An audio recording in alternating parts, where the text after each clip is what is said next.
Hello everyone, my name is Mr. Smart and I'm your teacher, and I'll be teaching a different question and answer in this question and answer series by class teacher. So our today's question which we'll discussing is basically 10 key quotes from an inspector call, and I have listed all of these quotes and what it does shows. So I'll start from one by one. So our first quote here is "You are squiffy." It's basically Sheila to Eric in Act 1.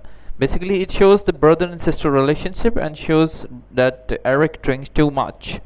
And another quote we have is Mr. Birling, "I speak as hard-headed businessman." Act 1. Basically, this shows his pride and his hard-earned success. It's basically hard-hearted. He's hard-hearted. It also shows.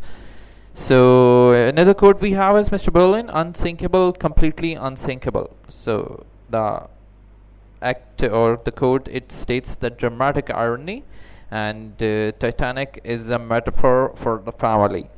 So we have another quote here: "We really must stop these silly pretences."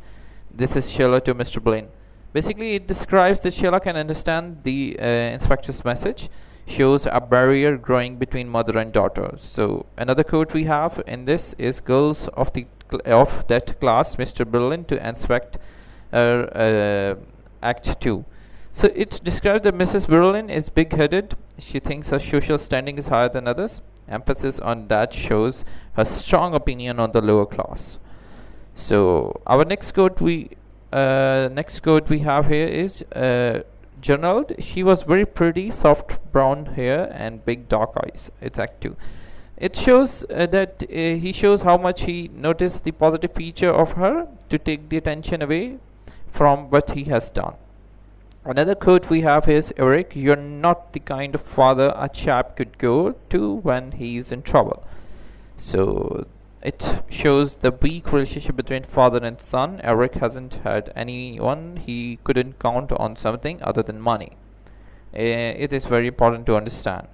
So our another quote we have: "The inspector, we are members of one body. We are responsible for each other." Act 3. So basically, this is the main message of the inspector. Oppose Mr. Berlin views. So another quote we have is "Everything all right now, Sheila, Gerald and Sheila." Gerald to Sheila. So it states that Gerald hasn't understood the message of the inspector. It doesn't see that Sheila hasn't changed by the visit of the inspector. So the last quote we have here is "The inspector, each of you helped to kill her," and it tries to make the family feel guilty, shows nobody in the family is without blame. So that's the answer.